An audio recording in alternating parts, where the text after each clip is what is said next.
Prophet అందరికీ వందనాలు. ఇదే కాలము దేవుని మాటగా ఒక మాట ధ్యానం చేసుకుందాం. బైబిల్ గ్రంథం నుంచి 1 సమూయేలు గ్రంథము 16వ అధ్యాయము 7వ లేఖన భాగము చదువుదాం. అయితే యెహోవా సమూయేలుతో ఇలాగు సెలవిచ్చెను, అతని రూపమును అతని ఎత్తును లక్ష్యపెట్టకుము. మనుషులు లక్ష్యపెట్టువాని యెహోవా లక్ష్యపెట్టడు. నేను అతన్ని త్రోసివేసి ఉన్నాను. మనుషులు పైరూపాన్నిమును లక్ష్యపెట్టుదురు గాని యెహోవా హృదయమును లక్ష్యపెట్టును.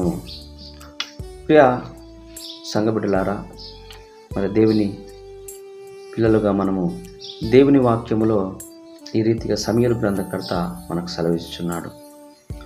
ఇక్కడ రాయబడిన మాట సమూయేలు గ్రంథము ధ్యానం చేస్తున్నాం.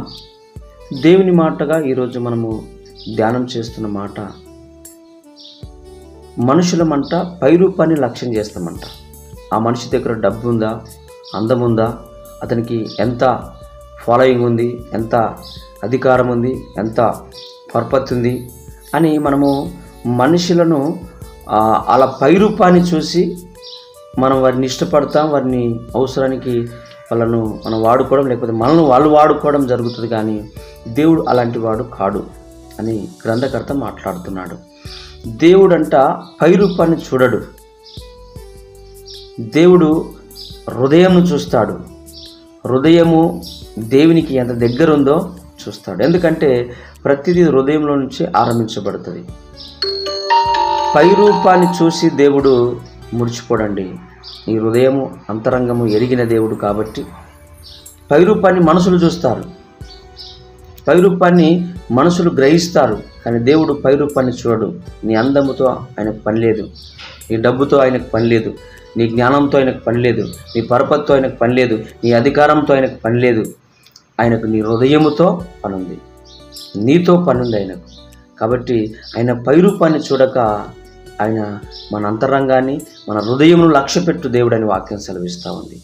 ఎందుకంటే సమూయేలు గారు అక్కడ యెషయా కుమారులో వారిని అభిషేకించడానికి వెళ్ళినప్పుడు, యెషయా కుమారులో ఒక అతను వచ్చినప్పుడు అతన్ని పైరూపాన్ని చూసి అతన్ని అభిషేకించడానికి లేచినప్పుడు దేవుడు మాట్లాడుతున్న మాట ఇది, సమూయేలా నువ్వు పైరూపాన్ని చూస్తున్నావు, పైరూపాన్ని చూడొద్దు నాయన. హృదయమంతరంగం కలిగిన వాడు ఒకరు ఉన్నాడు, ఆయన పేరు దావీదు, వస్తాడు ఓపికగట్టు. కాబట్టి ఈరోజు పైరూపాన్ని చూసే మనుషులు దగ్గర ఉండకుండా మన అంతరంగాన్ని, మన హృదయంను చూసి మనం ఆశ్రయించే దేవుని దగ్గరికి మనం వద్దాం. ఈరోజు దేవుని మాటగా దేవుడు పైరూపాన్ని చూడండి, అంతరంగాన్ని, మన హృదయాన్ని చూసి మనకు కావలసిన ఈవులను దయచేస్తాడు.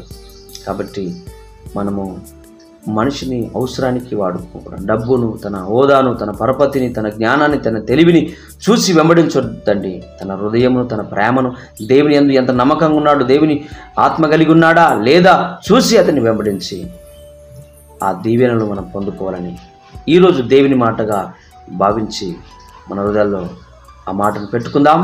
God bless you. దేవుడు మనందరిని దీవించి ఆశీర్వదించును గాక. Amen, amen. అందరికీ వందనాలు. ప్రొఫెట్ అందరికీ వందనాలు.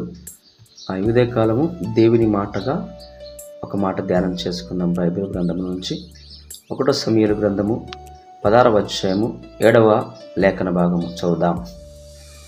అయితే యెహోవా సమూయేలుతో ఇలాగు సెలవిచ్చెను, అతని రూపమును అతని ఎత్తును లక్ష్యపెట్టకుము. మనుషులు లక్ష్యపెట్టువాని యెహోవా లక్ష్యపెట్టడు. నేను అతన్ని త్రోసివేసి ఉన్నాను. మనుషులు పైరూపాన్నిమును లక్ష్యపెట్టుదురు గాని యెహోవా హృదయమును లక్ష్యపెట్టును. ప్రియ సంఘబిడ్డలారా, మరి దేవుని పిల్లలుగా మనము దేవుని వాక్యములో ఈ రీతిగా సమూయేలు గ్రంథకర్త మనకు సెలవిస్తున్నాడు. ఇక్కడ రాయబడిన మాట సమూయేలు గ్రంథము ధ్యానం చేస్తున్నాం. దేవుని మాటగా ఈరోజు మనము ధ్యానం చేస్తున్న మాట,